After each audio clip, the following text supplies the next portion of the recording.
Bonjour à tous. Ce matin, nous avons le plaisir d'accueillir Clément Rapin, qui fait sa thèse à Brest et qui va donc nous parler de ses travaux de recherche. Merci. Hop. Bonjour tout le monde. Comme dit, merci Claudia, je suis Clément Rapin, je suis doctorant en troisième année à Brest, dans l'équipe qui s'appelle Perception Sonore, tout simplement. On fait de la perception sonore. Euh, je vais vous présenter les travaux que j'ai pu faire lors de mes premières années de thèse sur la détection de latence des systèmes de tracking dans le cadre du rendu binaural dynamique. Je précise que la thèse est en partenariat CIFRE avec une entreprise qui s'appelle Fechter Audio, qui fait des appareils dédiés à l'audio professionnel spécialisé. En fait, ça a l'influence d'avoir des tests perceptifs qui sont un petit peu orientés grand public, conditions réalistes d'écoute avec des stimulus, qui se veulent un peu produits par des ingénieurs son et pas des bourrées roses, par exemple. Même s'il y aura quelques bourrées roses dans la présentation, ne vous inquiétez pas. Rapidement, petite introduction. Le rendu binaural, très rapidement, c'est une technique pour simuler une source dans l'espace virtuel via la conduction d'HTF. Et donc, c'est super intéressant pour diffuser une expérience spatialisée, une expérience auditive spatialisée à un grand public, notamment parce que le binaural, ça se base sur l'utilisation du casque. Le casque, quasiment tout le monde en a, c'est facile de proposer une expérience spatialisée à quelqu'un au casque sans que la personne ait besoin d'avoir 64 haut-parleurs chez elle ou sans qu'elle ait besoin de se déplacer à un endroit avec un double haut-parleur autour d'elle. Donc c'est très pratique, mais le rendu, il est limité par son caractère statique. Il y a plein de problèmes, il y a l'individualisation des HRTF, etc. Justement, notamment l'individualisation des HRTF un petit peu aussi limitée par le caractère statique du rendu. Mais ce qu'on peut faire, heureusement, c'est prendre en compte les mouvements de la tête. Le rendu, maintenant, il devient dynamique. Lorsque le sujet va bouger la tête, on va prendre en compte ce mouvement et on va modifier le rendu en conséquence pour que une source que j'ai actualisée devant moi reste dans l'absolu toujours devant moi, quelle que soit l'orientation de la tête. Ça, c'est super, ça va améliorer plusieurs attributs dans le rendu, dans la qualité d'écoute, ça va réduire les inversions avant-arrière, ça va nous permettre d'avoir une meilleure précision de localisation, d'avoir une meilleure sensation d'externalisation, etc. J'en passe. Et surtout, ça permet de pouvoir bouger la tête naturellement sans dégrader l'expérience d'écoute. Mais avoir un système de tracking, prendre en compte ces mouvements de tête, ça va inévitablement introduire une latence. Ça, c'est pas super. Donc la latence, ici, je vais la définir comme étant le délai entre le mouvement de la tête et la mise à jour du rendu sonore, c'est-à-dire le temps de retard entre un mouvement de tête que je vais réaliser et sa prise en compte dans le moteur de rendu binaural. Donc là, par exemple, j'ai l'orientation de ma tête, l'orientation réelle de ma tête en bleu. En pointillé orange, j'ai l'orientation virtuelle, donc c'est la prise en compte de ce mouvement dans mon rendu virtuel. Et entre les deux, il va y avoir un certain temps de latence. Et donc, ça va faire introduire une erreur dans l'orientation considérée de ma tête par le rendu sonore. Ça va occasionner des erreurs de positionnement de source. Si la latence est trop élevée, on va avoir une incohérence spatiale entre le mouvement que je fais et les sources que je suis en train d'écouter. Typiquement, je vais tourner la tête et la source va me suivre, puis ensuite va retourner à sa position initiale. Donc, ce n'est pas du tout réaliste. Normalement, la source devrait totalement rester fixe.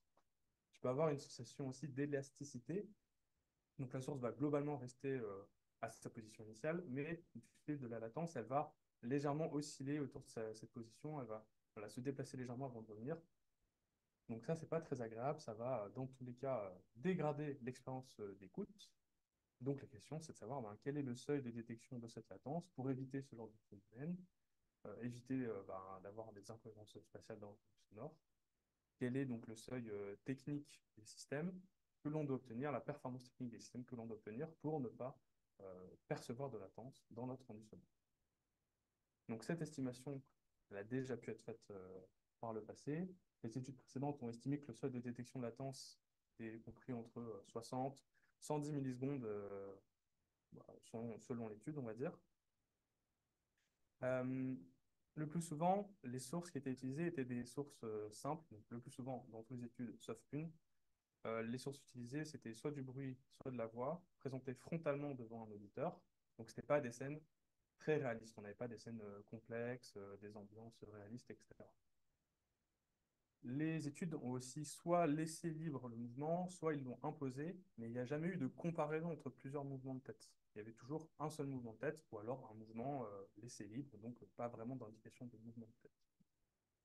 Et aussi, quelque chose de très important, c'est qu'il y avait une grande variabilité inter-sujet dans les performances de détection de latence.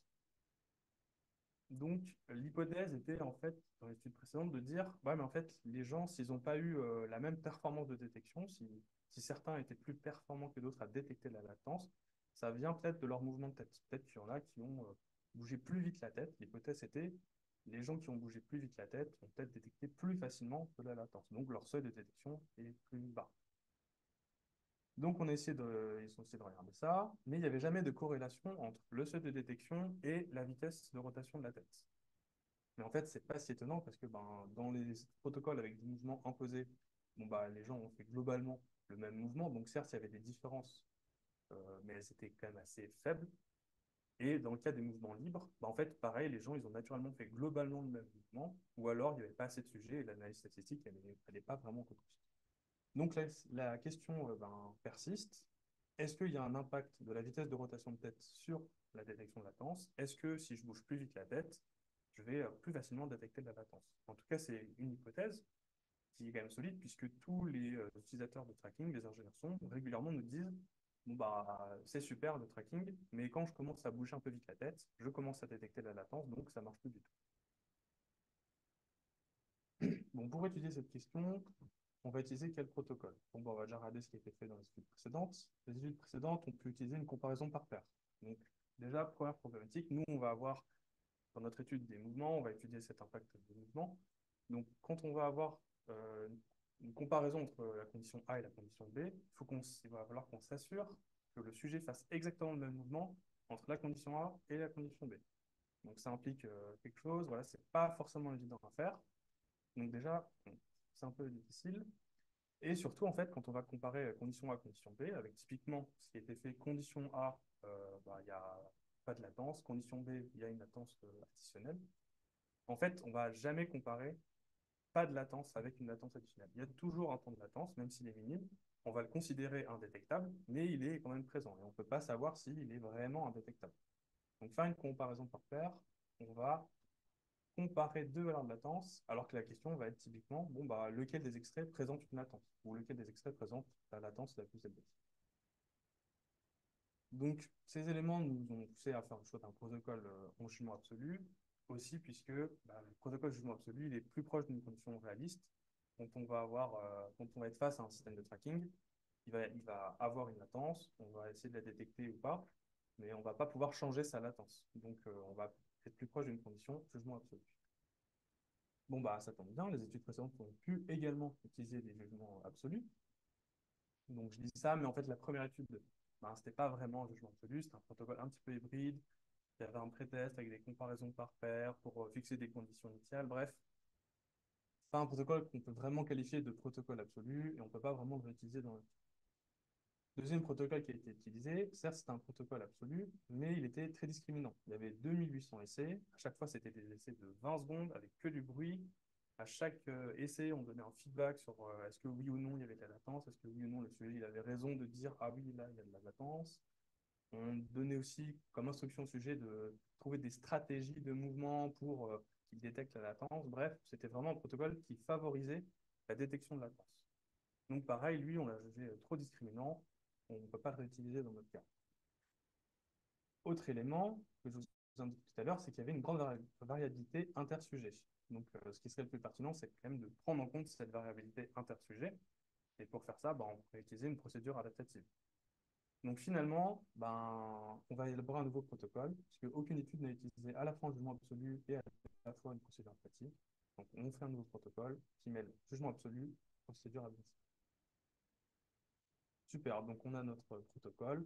On va pouvoir l'utiliser pour étudier, donc dans une première étude, première partie, l'influence de la vitesse de rotation, véritablement, sur la détection de latence.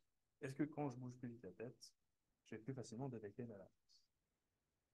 Pour cela, donc, on a utilisé 6 extraits sonores qui provenaient de 4 extraits. Il y avait un bruit rose, une voix, une paire de congas et une scène de café, ambiance un petit peu réaliste avec des sources tout autour de l'auditeur. Et les scènes pouvaient être présentées avec et sans réverbération. En fait, le bruit rose était toujours présenté sans réverbération, la voix et la scène avec les congas toujours avec et sans réverbération, enfin, du coup, avec et sans réverbération, et la scène de café toujours avec réverbération. Donc au total, on a 6 scènes sonores qui pouvaient contenir de la réverbération. Le rendu sonore, donc justement, on a divisé ce rendu en 2 parties. Une partie dédiée au rendu de la réverbération, qui était dans un format ambisonique, et une partie dédiée au chant direct, au format objet. Pour le rendu ambisonique, ce qu'on a fait en fait, c'est qu'on a fait des prises de son de réponse sur un tunnel de salle avec un microphone ambisonique, donc on a placé au milieu de la salle, et on a enregistré donc la réponse de salle pour plusieurs positions de haut-parleurs autour du microphone. Ensuite, on a convolué la réponse de la salle avec un extrait en fonction de la position que l'on voulait mettre à l'extrait dans la scène virtuelle. Donc, par exemple, si j'avais un extrait que je voulais placer à 30 degrés dans ma scène sonore, eh ben, je vais convoluer par une réponse impulsionnelle que j'ai enregistrée avec une enceinte placée à 30 degrés. Et au contraire, si je voulais que mon extrait sonore soit positionné à moins 90 degrés, je vais faire la même chose, mais cette fois, l'enceinte, je vais la placer à moins 90 degrés, sans bouger le microphone, bien sûr. Le microphone, c'est bien sûr, ça correspond à l'auditeur dans la scène virtuelle. Bien sûr, la réverbération, pour la réponse de salle, on a coupé les premières réflexions pour ne pas avoir le champ direct. On a simplement gardé la réverbération. Et ensuite, tout ça a été encodé au format B pour gagner du temps de calcul plus tard, puisque toutes ces étapes ont donc été faites en amont du test, pas en temps réel. Ce qui était fait en temps réel durant le test, durant l'écoute, c'est simplement la binauralisation et la lecture de ce format, de cette réverbération, et à la fois la réverbération et la lecture, la binauralisation et la lecture, pardon, du champ direct au format objet. Donc là, c'est simplement une convolution des HRTF en fonction de la position de la source. À cette étape arrive notre flux de données tracking. C'est les moteurs de binauralisation qui vont interpréter l'orientation de la tête pour modifier la position de source qui reste toujours à la même position, justement. Et c'est aussi à cette étape-là qu'on va pouvoir ajouter un délai que l'on règle selon notre désir, ce qui va donc ajouter artificiellement de la latence à notre système. Donc c'est comme ça qu'on va gérer si on veut plus ou moins de latence dans le test. Bien sûr, la lecture est faite synchrone, en parallèle, etc.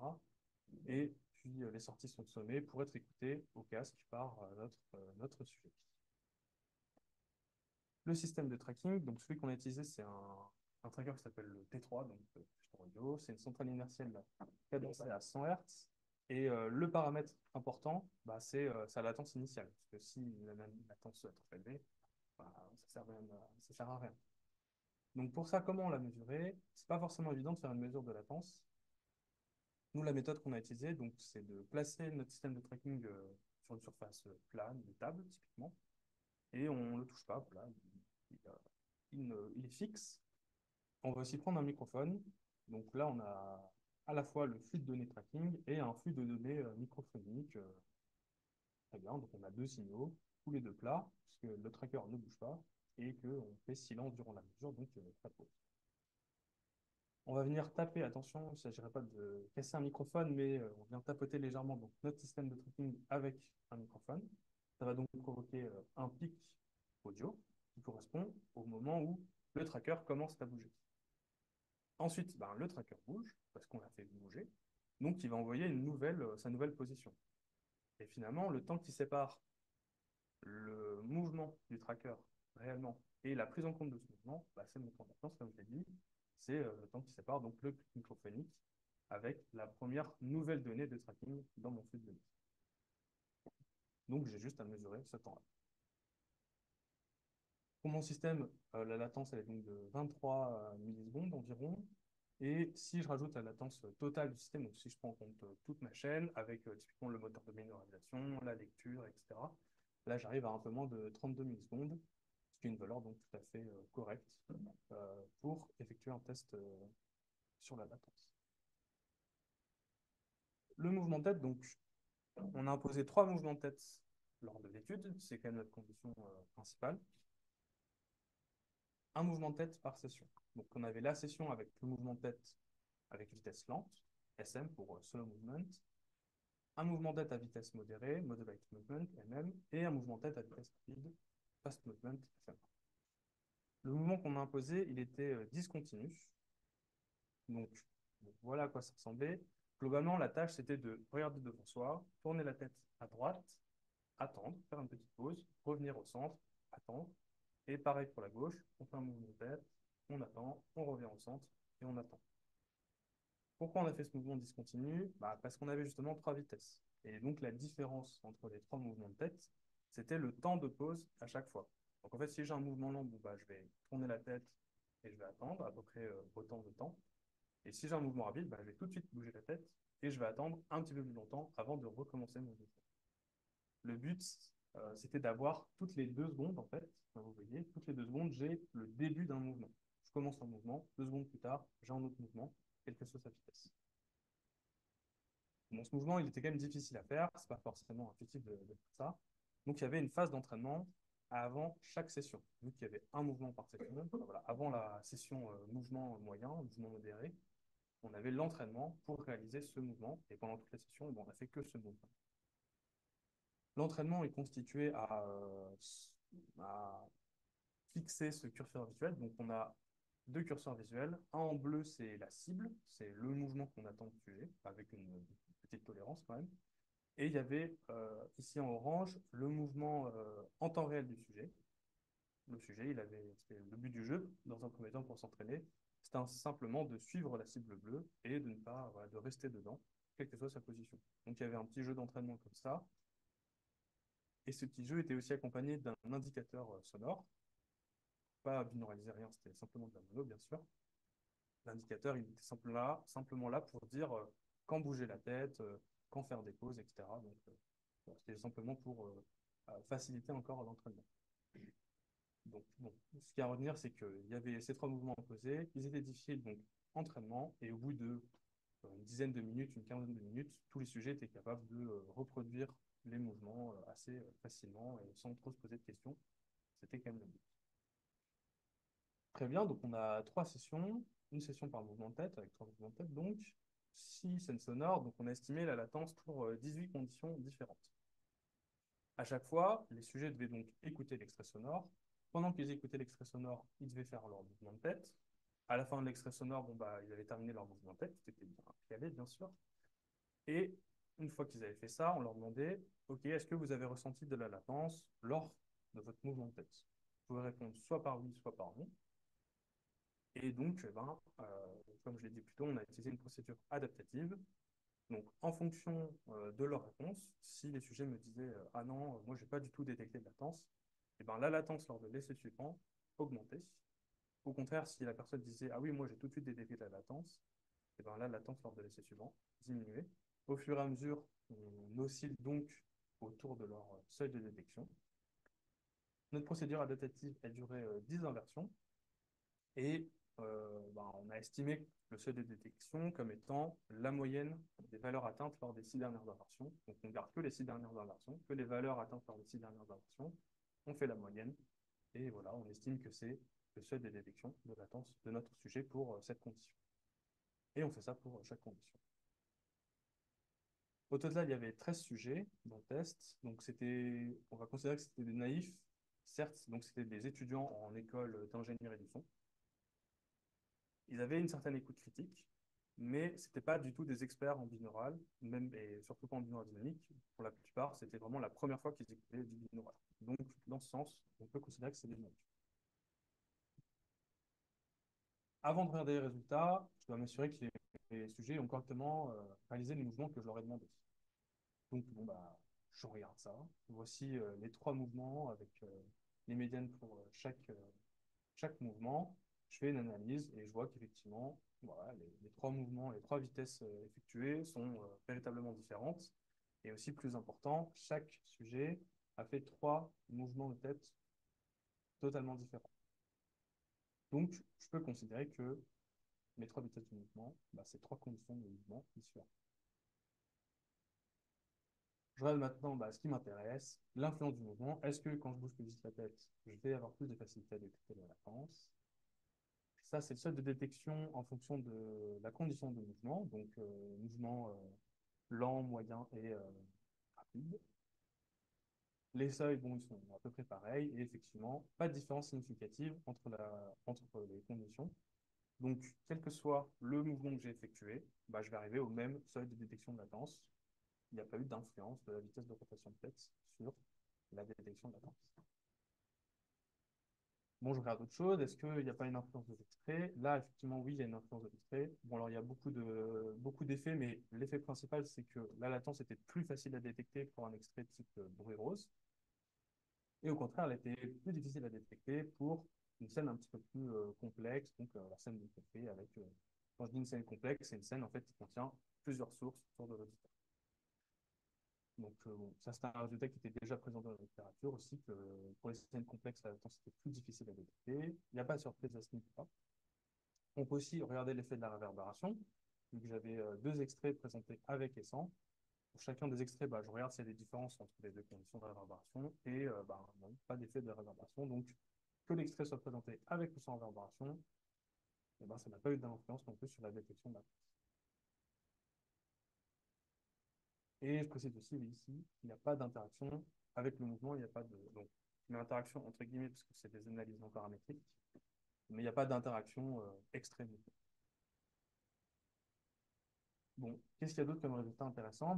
Déjà, on a observé, comme les tests précédents, une différence intersujet qui était assez importante. En fait, donc, là, le but, c'est quand même d'étudier un peu plus ça, parce que les études précédentes, on considérait que c'était une différence de mouvement, mais bon, on n'est pas certain quand même.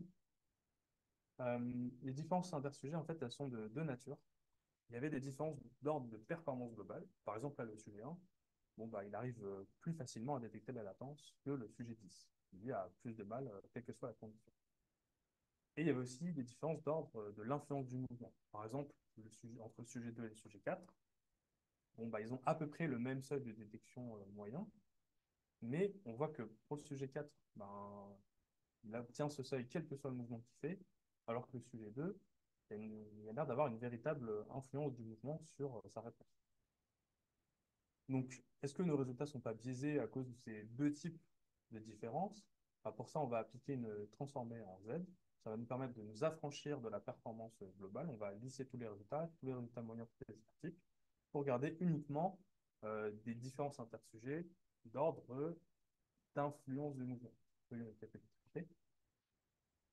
Dans tous les cas, quand on fait ça, les résultats sont complètement identiques. Donc, on ne trouve pas, ici encore, malgré cette application de transformation en Z, d'influence du mouvement sur la détection de la temps.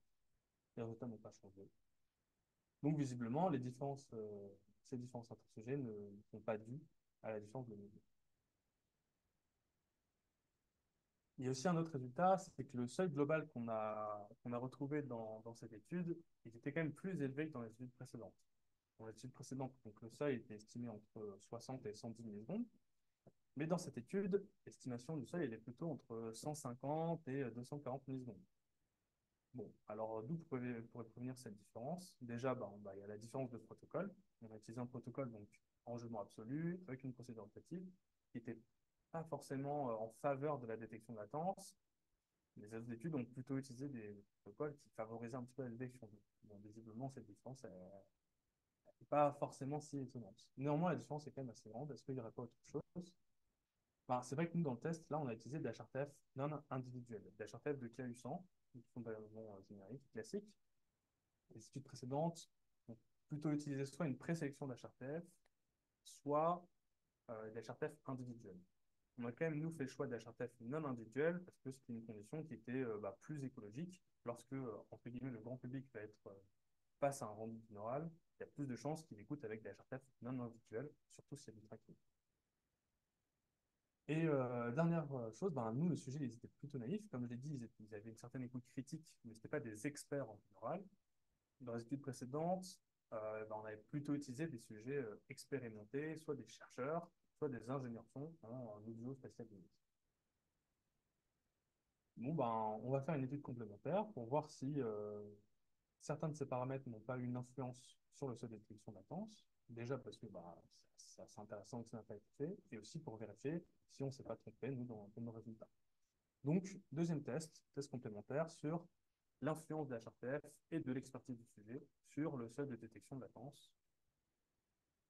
Le protocole, il est très similaire. On va garder que deux scènes sonores, le bruit rose et la voix, sans réverbération, on enlève. On va garder uniquement deux mouvements de tête, le mouvement le plus lent et le mouvement le plus rapide. Et on va rajouter deux conditions d'HRTF, donc une HRTF non individuelle, donc ça c'est celle qu'on a utilisée précédemment, exactement la même condition d'HRTF. Et on va rajouter une condition d'HRTF individuelle. Donc tous les sujets ont eu leur HRTF mesuré à Orange Lab dans des conditions similaires avec une procédure similaire. À part ça, le protocole était complètement identique. C'était toujours un jugement absolu, une procédure adaptative, toujours la même question, toujours une session par mouvement de tête, etc., etc. Rien d'autre n'a vraiment changé, toujours la même question.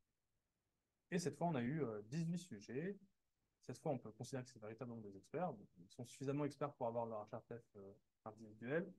C'était tous des chercheurs en audio spécialisé, en binaural et en sonique, ou alors c'était des ingénieurs son qui travaillaient en audio spécialisé, qui faisaient des mixages en audio spécialisé. Pareil, comme pour le premier test, avant de regarder les résultats, je vais vérifier les mouvements réalisés par mes sujets. Donc, encore une fois, voilà, pas de surprise. Les sujets ont fait deux mouvements complètement différents. Je peux bien considérer que j'ai deux conditions de mouvement complètement différentes. Je vais commencer par l'influence de l'extrait sur les résultats. J'obtiens des seuils donc voilà, entre 173 et 197 millisecondes. Et je retrouve une fois de plus une influence significative de l'extrait. Une fois de plus, la latence était plus facile à détecter dans la condition de bruit rose que la condition de voix.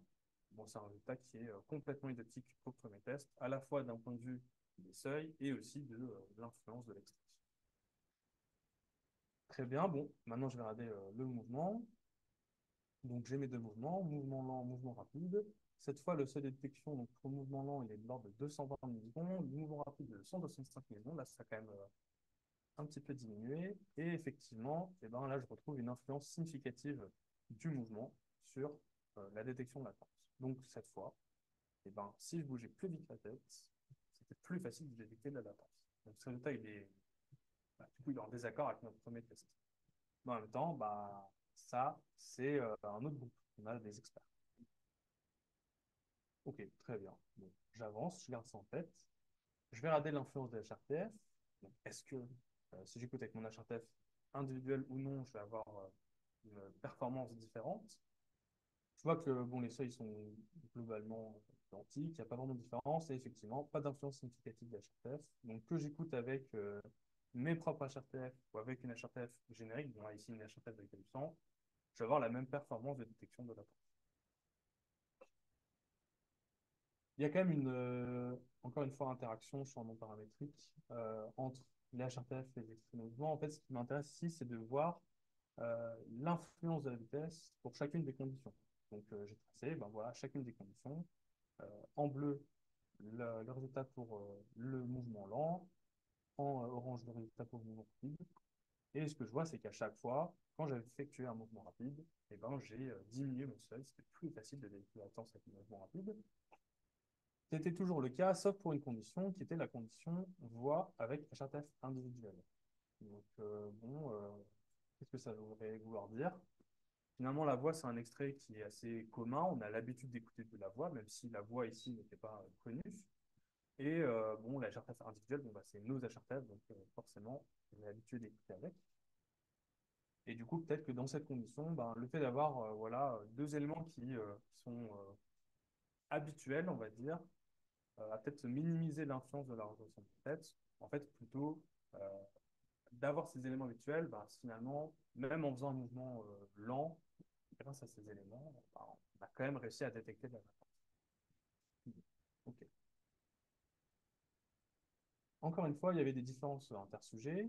Je ne m'étends pas, c'est exactement les mêmes différences que dans le premier test. Enfin, deux types de différences, différentes ordres de performance globale, différentes ordres de mouvement.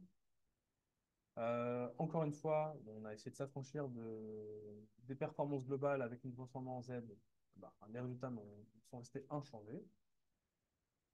Bon, ces différences intersujets, maintenant, est-ce que finalement, elles ne pourraient pas être d'ordre objectif? Pourquoi, en fait, une personne va détecter plus facilement la latence que l'autre? Est-ce que ce ne serait pas dû à leur HRTF, à une mesure objective? Et surtout, autre chose, ici, on a utilisé une HRTF de Kelsen. C'est une HRTF qui est plus ou moins moyenne pour tout le monde, on va dire. Et il y a peut-être des gens qui ont une HRTF individuelle très proche de celle de la Kelsen. Donc, quand je leur ai demandé d'estimer la latence entre leur HRTF individuelle et celle de la Kelsen, finalement, c'est une condition qui était relativement similaire. Et au contraire, il y a peut-être des gens qui avaient une HRTF individuelle très éloignée de celle de la Kelsen. Donc, dans ce cas, ils ont vraiment comparé deux conditions différentes. Est-ce que ça va pu un petit peu intervenir dans mes résultats? Bon, bah, je vais regarder ça. Je vais mesurer la distance qui sépare l'HRTF de chaque sujet avec l'HRTF de la Kelsen. Donc, j'ai véritablement une mesure de est-ce que l'HRTF du sujet est proche ou pas celle de la Kelsen. Je vais regarder ça avec trois aspects. L'ITD, donc la différence interorale de temps, l'ILD, différence interorale de niveau, et l'ISSD, la différence de spectre entre les deux HRTF. Je vais aussi définir une nouvelle variable. Ça va être la différence de seuil entre les conditions d'HRTF. Donc, en fait, plutôt que de m'intéresser à quel a été le seuil de détection de latence pour cette condition, je vais regarder s'il y a un seuil de détection très différent entre les conditions d'HRTF. Est-ce que la personne, quand elle écoutait avec l'HRTF individuelle ou non, elle a eu globalement le même résultat ou pas? Et bah, du coup, je vais calculer la corrélation entre ces mesures et la mesure du seuil de détection de latence. S'il y a un effet, bah, ça va vouloir dire que les personnes avec une HRTF très éloignée de celle de la pollution ont donc des résultats très différents sur l'ensemble des déductions d'impôts. Pas de corrélation significative, donc au contraire, ce que ça veut dire qu'il n'y a pas, de corrélation, bah, c'est que même les gens qui avaient une HRTF individuelle très éloignée de celle de la pollution ont quand même eu une détection de latence similaire entre les deux conditions. Ce n'est pas parce qu'une personne avait une HRTF très différente qu'elle n'a pas eu le même seuil de détection, et au contraire, ce n'est pas parce qu'une personne avait une HRTF assez proche de la pollution qu'elle n'a pas eu une grande différence. Donc, ce que ça veut dire, visiblement, c'est que la HRTF a vraiment pas d'influence sur la détection de latence. Très bien, je suis en avance. En conclusion, ce qu'il faut retenir de tout ça, bon, déjà, on a observé une amélioration des performances de détection avec une vitesse rapide. C'était plus facile de détecter la latence avec un mouvement tête rapide, mais seulement pour des sujets expérimentés. Pour les sujets naïfs, il n'y avait pas de différence. On a aussi observé une influence de l'extrait sur la détection de latence. Donc l'extrait, bon, la latence était plus facile à détecter pour un extrait de bruit rose que pour un extrait un petit peu plus complexe, on va dire. En fait, selon le raisonnement des sujets, ce qui a vraiment joué, c'est le caractère continu de la source qu'on a utilisée. Les sujets nous disaient, bah, en fait, oui, le bruit rose, c'est plus facile à détecter la latence dans ce cas-là, parce qu'il est toujours en train de jouer. C'est un bruit rose continu. Donc, ben, on peut toujours savoir où il est. Donc, s'il y a de la latence, on va toujours repérer cette sensation d'incohérence spatiale ou d'élasticité. Or, si j'ai une source qui joue de manière intermittente, ça va être un petit peu plus difficile. Donc, voilà, notre hypothèse, c'est que la continuité de la nature influe sur le résultat. On a aussi observé donc pas d'influence, je mets entre parenthèses peu d'influence d'HRTF sur la détection de latence. On n'avait pas d'influence globale d'HRTF sur le résultat. Les mesures objectives avec les CSD, etc., nous ont montré qu'il n'y avait pas de différence, pas de corrélation entre l'HRTF et le seuil de détection de latence. Je mets quand même entre guillemets peu, puisqu'il y a quand même une condition d'HRTF et de voie dans laquelle il n'y a pas eu d'impact direct sur le seuil de détection, mais il y a eu un impact sur l'influence de la vitesse sur le seuil de détection. C'est un peu tiré par les cheveux, mais bon, il y a quand même possiblement une petite influence, a priori quand même. Encore une fois, dans ces deux tests, les résultats globaux étaient supérieurs au seuil trouvé dans les cas de l'art, aux estimations précédentes. A priori, ça vient donc vraisemblablement du protocole. On a regardé s'il n'y avait pas une influence de la HRTF, qui était un peu notre seule différence avec les autres protocoles, et on a trouvé qu'il n'y avait pas de différence. On a vérifié s'il n'y avait pas un effet des experts. Donc, certes, les experts ont eu un seuil global un petit peu plus faibles que les naïfs, mais la différence n'est pas non plus gigantesque. Donc, ce n'est pas ce qui peut expliquer en tout cas les différences de seuils globaux. Vraisemblablement, c'est vraiment le protocole. Nous, on a utilisé un protocole absolu. Les autres protocoles étaient plutôt favoriser la détection latente, donc bah, vraisemblablement, ça a joué aussi.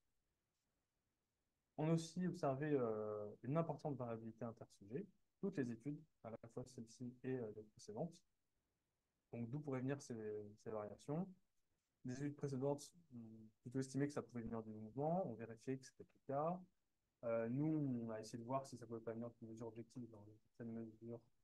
Bah, visiblement, ce n'était pas trop le cas. Est-ce que ça peut être un effet de l'entraînement? Est-ce que les gens habitués à détecter de la latence, entre guillemets, vont être donc, bah, plus experts à le faire? Ça semble logique. Néanmoins, entre les experts et les naïfs, il n'y a pas non plus une très grande différence. Donc, bah, c'est peut-être plus une différence de sensibilité, c'est peut-être voilà, un processus perceptif un peu plus complexe, un peu plus haut niveau que simplement des mesures objectives, ou simplement être habitué à écouter du binaural dynamique. Donc, voilà, la question de pourquoi des gens sont plus capables de détecter la latence que d'autres bah, reste encore un petit peu ouverte. Euh, En tout cas, c'est un résultat qui est présent. Dans tous les cas, dans le cadre de l'utilisation d'un tracking, ce qu'il faut aussi prendre en compte, c'est les cas les plus critiques pour s'assurer que personne ne puisse entendre la latence. Donc ici, par contre, toutes les études sont d'accord pour dire que voilà, les sujets les plus performants, ceux qui arrivaient le plus facilement à détecter la latence, ont toujours un seuil qui est aux alentours de voilà, 40, 45 millisecondes.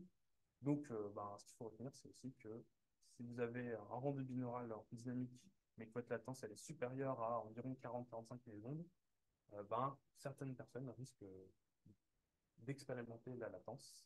Et donc, il faut faire attention à ça. Voilà, c'est tout pour moi. Je vous remercie pour votre attention. N'hésitez pas si vous avez des questions, je vous laisse la parole. Et je vous remercie encore pour votre attention.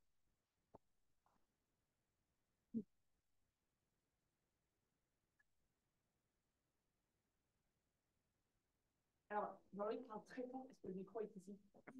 Oui, bien approché. moi j'ai une question sur. Non, tu vas répéter la question. Je peux répéter la question. Ouais, c'est ça. Je vais répéter la question. Moi j'ai une question parce que tu utilises une centrale inertielle. Ouais. C'est un capteur objectif. Ouais. Donc tu as testé, tu as bien un protocole pour utiliser sa latence. Hum. Pour avoir utilisé les centrales inertielles, mais celle-là, hein, d'autres, j'ai l'impression que la charge sur le processeur et la charge sur l'ordinateur influençaient justement les effets de latence. Est-ce que, au cours finalement de l'expérience, est-ce que tu pourrais que le thème de la latence est plus lié à l'ordinateur et Ouais. sur lequel elle est connectée? Bah, en fait, donc, quand je fais ma mesure de latence. Attends, répète la question. Oui, pardon. Alors, la question, c'est est-ce que le fait d'avoir utilisé une centrale inertielle, ça n'a pas pu influencer mes résultats ou ma valeur de latence? J'ai pris ça en compte dans la mesure. En fait, donc quand j'annonce ma latence, elle est de 23 millisecondes, plus ou moins 5 millisecondes, parce que ben, c'est ce que j'ai vérifié sur mon ordinateur. Il y avait une variation effectivement de plus ou moins 5 millisecondes, bah, due un petit peu à cet effet de charge processeur. Ça reste du coup une latence donc, entre guillemets, entre 17 et 28 millisecondes, on va dire. C'est aussi un effet qui est présent, même si je n'ai pas une latence fixe, bah, je ne peux pas faire mieux en fait en tous les cas. Donc, Non, mais ce choix ouais. capteurs, il y en avait d'autres. Il y a Alors, des capteurs optiques, il y a des. Enfin, ouais, alors il y en avait d'autres. Après, d'un point de vue pratique, les autres c'est plus cher, pas forcément. Voilà. Et encore une fois, bah, typiquement le capteur optique, etc. Encore une fois, on était dans un cadre d'une expérience qui se voulait un petit peu grand public, on va dire. Donc, il fallait que ce soit aussi un capteur qui puisse être accessible au grand public. Donc, avoir un système complet de tracking type Atriceva, électrique, etc., c'est quelque chose qui est, qu'on veut, pour moi, n'est pas vraiment plausible dans un cadre où là, maintenant, quelqu'un voudrait utiliser un système de tracking pour son utilisation personnelle, quoi. et du coup, là, ce que tu dis, c'est que tu avais une hypothèse supplémentaire que tu n'as pas évoquée du tout, donc posée, c'est que tu voulais que ton système de tracking soit plutôt grand public et que tu fasses en tout cas, ça a influencé le choix du tracking. D'accord. Aussi en partie, puisque bah, le tracker, il est fait par Fechner, les deux Je pense même. chez qui je fais Oui, non. thèse. Oui, mais tu aurais pu utiliser plusieurs systèmes Ouais. pour tester et voir que c'était effectivement le meilleur. Tout à fait. Bah, en fait, le problème, c'est qu'effectivement, on pouvait avoir meilleur. Les meilleurs, ils sont à un budget un peu trop cher pour cet exploit. Voilà. Oui. Le question. Ah, La première, c'est l'influence de ce qu'on appelle localisation du joueur. mhm. L'incertitude de localisation. Tu as testé tes sujets sur... Leur performance de localisation. Non, je n'ai pas testé les sujets sur leur performance de localisation. Est-ce que ça pourrait expliquer... Ça pourrait expliquer. Mais en fait, alors, dans une étude précédente de Lindau sur vidéo, son hypothèse était que la détection de latence était liée au MAMA, au Minimal Audible Motion Angle. Et donc, il a dit, bon, bah, du coup, vu que ma source, elle est comme ça, que mon mouvement est comme ça, le MAMA, il va être de temps, et donc la latence va être de temps, la détection de latence va être de temps. Il a fait l'étude pour vérifier, et c'était pas le cas. Et donc, ben, c'est, voilà. Voilà. Si vraiment c'était le cas, je pense qu'on verrait avec les chefs. C'est ça. C'est pour ça. Et aussi, bah, du coup, oui, après, effectivement, j'ai pas testé la performance de localisation. Ça pourrait être un résultat. Ça pourrait être un résultat. Alors, deuxième question, c'est l'influence du niveau sonore. Mhm. La taille apparente de la source dépend du niveau sonore. Mhm. Je Ok. ne sais pas si c'est vrai aussi. On a un casque. Ok. C'est pas testé. Non, j'ai fixé le niveau sonore aussi. On va peut-être les surprises à faible niveau. Ok. Après, là, les sources étaient quand même diffusées à. Alors, déjà, elles étaient diffusées à niveau réaliste, entre guillemets. Donc, par exemple, la paire de congas, bon, bah, si on a un congas à 2 mètres de nous, ça envoyait fort. Les scènes étaient quand même plutôt forts. C'était plutôt autour de 70, mais il pourrait y avoir un effet effectivement avec ça. Alors, j'en aurais deux, mais pour moi, une importante. Est-ce que la latence, normalement, est-ce que ça change beaucoup sur la réverbération? Ça change beaucoup. On est peut-être capable de la détecter, mais a priori, en réverbération, le son tourne. Est-ce que c'est important est-ce qu'il y a besoin de la changer? Est-ce que les gens disent que ça les gêne? De changer la latence. Est-ce qu'il y a besoin d'adapter, de corriger la latence quand on est en réverbération? De toute façon, on est en réverbération, donc le son, il vient de partout. Bah, après, si l'évolution de la latence est suffisamment faible pour être indétectable, il n'y a pas besoin de corriger. Le but, c'est d'avoir la latence indétectable, quelle que soit la condition. Oui, mais c'est parce qu'on est vraiment dans ce cas-là, dans la réverbération, si on est capable de détecter la latence. C'est l'inverse. Ouais. Bah, du coup, là, on a regardé dans une autre étude aussi, ils ont étudié la réverbération, donc le même résultat, pas d'influence de la réverbération sur la détection de latence. Donc, a priori, là, c'est pas la même chose. Est-ce que la latence influence notre capacité à percevoir la réverbération? Oui, la réverbération a priori ne devrait pas y avoir, ne devrait pas percevoir de latence puisque le son n'est pas localisé. Ah oui. Après, alors. Si on localise un Ouais. son, c'est qu'on n'est plus en vraie réverbération. On reste au milieu. Ok. Ok. Alors, déjà, la réverbération qu'on a utilisée ici, elle était quand même faible, quoi. Il n'y avait pas un flou d'utilisation avec la réverbération. C'était pour justement pas être en condition purement anéchoïque et voir si. En fait, c'est vraiment une condition de réverbération qui favorisait un peu la détection de la source, parce qu'on avait un peu plus d'informations. Alors, je vais poser la dernière question, parce que je pense que là, vu la réponse que tu as faite, c'est pertinent. Quand tu as simulé ta réverbération, tu as fait combien de haut-parleurs? Un haut-parleur. Ah, Un haut-parleur, mais par source, j'avais qu'une source dans ma scène seulement. alors oui, mais la réverbération, toutes les études qui ont été faites dans les années 60-70 en Allemagne, donc il faut au moins 5 haut-parleurs pour que la réverbération soit perçue comme une véritable réverbération dans l'espace. Oui, mais après, c'est une source enregistrée en ambisonique. Oui, mais quand tu les simules, tu as pris combien de sources tout ça? Ah bah, quand je suis en format ambisonique d'ordre 4, donc j'ai. Tu as pris combien de sources pour simuler la réverbération? Bah, je n'ai pas de nombre de sources, je suis en ambisonique. Ah oui, mais ça ne marche pas, parce que si tu es en ambisonique, il faut que tu aies quand même un certain nombre de sources complètement décorrélées autour pour pouvoir faire de la réverbération. Sinon, c'est plus de la réverbération. C'est simplement un son qui dure plus longtemps. C'est une réverbération temporelle, mais pas spatiale. Bah, C'est pas du tout perçu de la même manière. bah, je, bah, pour moi, si, parce que je suis en musique, donc j'ai une source à un endroit. Par exemple, si je suis dans cette salle, j'ai mon microphone ici, j'ai enregistré ma source qui diffuse ici, j'ai toute la réverbération ambisonique de la pièce, Oui, mais avec la source ambisonique, ça veut diffuse. dire qu'il a réparti, je veux bien qu'il y ait une source, mais comment tu l'as réparti sur les haut-parleurs Ouais, ça fait tourner le format ambitionnel. Tu fais tourner plusieurs fois, tu fais déplacer, à chaque fois, il est envoyé dans d'autres endroits. Non, c'est toute la scène qui tourne, toute la réponse de salle. Oui, mais si tu es en réverbération, la réverbération, il faut l'envoyer, elle vient de partout. Ouais. Mais alors, comment tu simules ça sur Là, c'est pas fait. Ah, il n'a pas fait. Non, mais là, ce qu'il fait, c'est que tu prends la salle et tu la tournes. Et la latence, c'est la latence de la salle, pas la latence de l'utilisateur. Et donc, tu as besoin que d'une source. Oui, il n'y a pas de. La source ne bouge pas dans l'espace. Non, je veux bien qu'elle ne bouge pas dans l'espace, mais je ne comprends pas comment tu peux faire une réverbération avec une seule source dans l'espace. Mais bon, c'est moi qui dois être plus.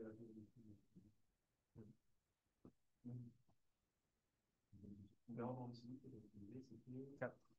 le quatrième ordre de décalage. Ouais, parce que j'ai utilisé Eigenmike, qui était à l'époque que j'utilisais le seul micro, enfin le micro à corde plus élevé disponible. Et le décodage que Le décodage que j'ai utilisé, c'est un codage en Sparta, décodage avec les outils IUM méthode Magalès. Ouais. A priori, c'est plus pertinent du coup le quatrième ordre, mais il y a quand même une certaine compression du TD liée à ton décodage en dessous. Ok. Et une TD, pour avoir fait ce genre d'expérience, c'est la principale info que tu as la pensée. Ouais. Et du coup, ça pourrait expliquer parce que Windows aussi, ils ont fait des binaural direct. Parce qu'on peut s'attendre. C'est en verrière Windows. Ouais. Typiquement du binaural direct. Et du coup, on peut clairement s'attendre à ce qu'une tête qui a un TD de 0, elle soit en galère à la latence alors qu'il y a un courbe, elle change. Je pense de mémoire que c'est pas la grande 3 au 5 est mort en intégration, mais plus complexe.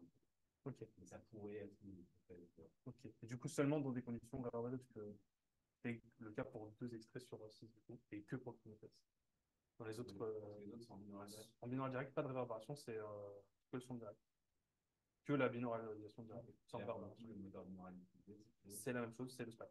Pour les deux cas, c'est le SPAT. Du coup, quand j'ai une scène avec réverbération, j'ai le SPAT en son direct et la réverbération avec IVM. Ils tournent en même temps. Et si j'ai pas de réverbération, bah, j'ai la même chose, mais je mute la partie en binaural direct. Et même avec les sources avec réverbération, il y avait quand même le champ direct en format objet au SPAT.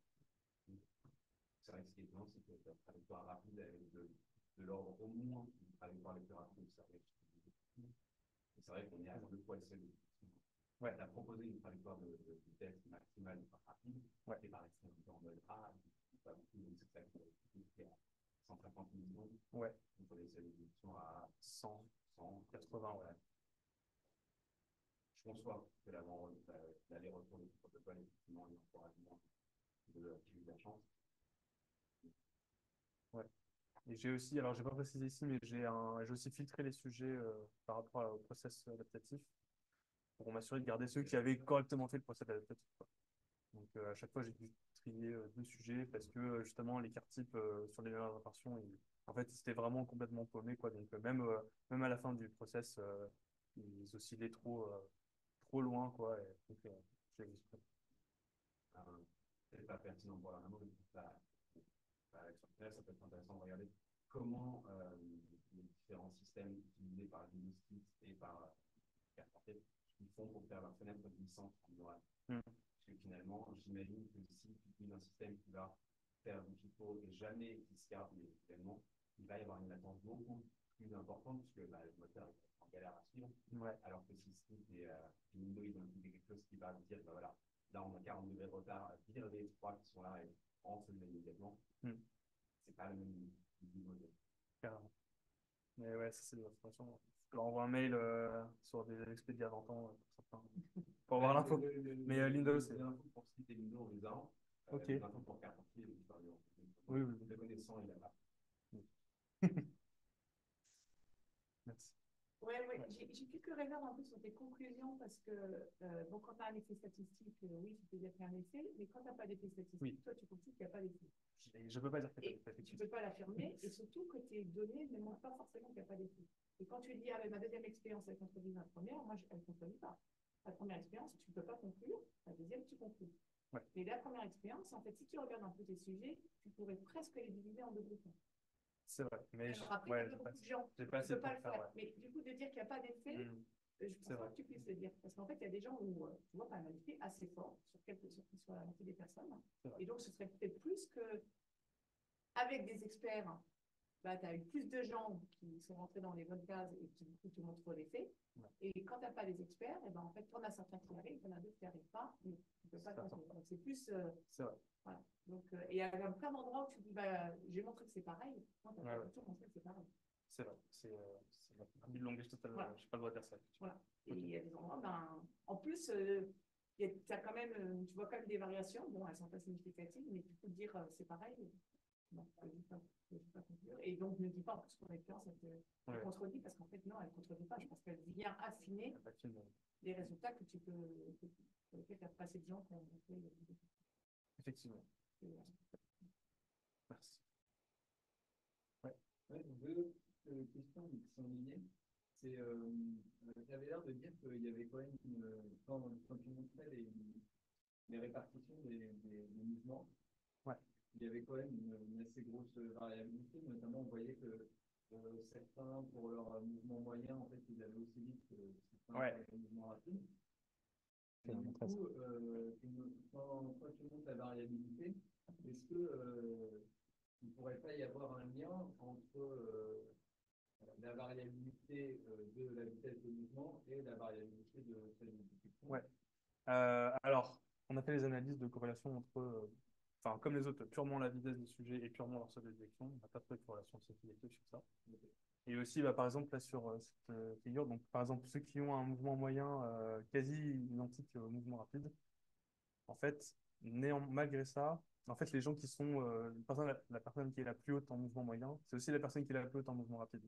Ouais. Tout le monde a fait vraiment 3 mouvements différents. Mais quand on fait tout après de manière ensemble, on pourrait avoir ça pourrait mélanger. En fait, du coup, c'est pour ça que je traite 3 conditions de mouvement et pas 3 vitesses de mouvement. J'ai les conditions qui sont une condition où tout le monde allait au plus lent de sa vitesse, une condition où tout le monde était le moyen de sa vitesse, une condition où tout le monde a fait sa vitesse la plus rapide, même si c'est des vitesses qui parfois peuvent se croiser. Je suis d'accord que. Mais c'est pour ça que du coup j'ai fait une corrélation Du coup, pour revenir, mais moi, je pense que c'est déjà pratique. Tu as l'histoire de la vitesse de mouvement, enfin, la latence réelle. C'est-à-dire que là, il y a des seuils de latence, mais comme ton système en lui-même, il a une certaine latence et que la latence, elle est dominée par la latence du système inertiel. Ouais. Du coup, est-ce que, à quel point tu es sûr que la latence que tu mesures, c'est la latence réelle Ben, en fait, là, par exemple, quand je dis OK, la latence, c'est 177 millisecondes, c'est. Moi, j'ai rajouté 140 millisecondes à 30 millisecondes. Donc, ça donne 177. Mais je suppose que la latence de ton système, c'est une moyenne, donc là, c'est plus ou moins 5 millisecondes. C'est ça. Bah, en fait, là, c'est 177, plus ou moins 5 millisecondes. Quoi. Pour ces codes-là. Mais c'est une incertitude de mesure dont je peux pas me. Et ouais, c'est en plus qui ouais, ici. J'avais une question sur comment tu calcules tes distances entre tes HRTF. Sûrement les formules et tout. Oui, par exemple, sur les différents spectrales. Adhésion spectrale. Ouais. Alors, j'ai utilisé, alors de mémoire, c'est dans l'Auditory Toolbox sur MATLAB, il y a la méthode Max IA, c'est quoi? Max ISS. Voilà, c'est ça. Merci. C'est ça que j'utilise. C'est la transformation en bande. Ouais. Parce que ça m'intéresse pour calculer les différences entre des Je peux donner le. Moi, j'utilise une distance euclidienne en fait. Tu fais des bandes, et ensuite, soit tu fais une différence complète, soit tu fais une différence là-dessus. peux donner la référence de la vidéo. Ouais, super. C'est calculé entre de mémoire 4 et 13 kHz et dans le domaine de la C'est un peu le problème, c'est qu'il y a des pondérations en plus perspectives de la RTF qui sont pas au domaine du graphe. Pour l'application sur les violences, c'est peut-être un peu. Mais il y a clairement des footballs. En même temps, on peut aussi imaginer que ça peut être intéressant de faire aussi la pondération spécifique, puisque c'est un peu. C'est un puissant compte. Pour avoir ces deux avec, c'est un puissant compte parce qu'il faut obtenir une distance, il faut obtenir un scalaire. C'est pas du tout dans quelle dimension. Non, non, c'est sûr. Et finalement, deux bonhommes qui sont plus distants l'un de l'autre, qui vont être plus perspectivement proches l'un de l'autre, parce qu'en fait, c'est pas une histoire de juste pour la faire. C'est entre 4 et 13 kilos. de mémoire, mais il faut que je vérifie. Alors, il n'y a rien dans la système de principal. Non, 4. 4 kilos, ouais, 400 kilos. Mais juste pour l'ICD. Pour l'ITD, il y a le B. Oui, puisque pour tu dis que les Oui, différences ça, spectrales, elles sont à haute fréquence. Ouais, les différences spectrales d'HRTF, ouais, là, quand je dis entre 4 et 13, c'est que l'ISD, les autres, c'est pas HRTF. Oui, mais après, je peux plus. Parce que Ouais. toi, tu dis que c'est qu'à partir du moment-là qu'il commence à y avoir des différences spectrales. Ouais, c'est ça. C'est ça.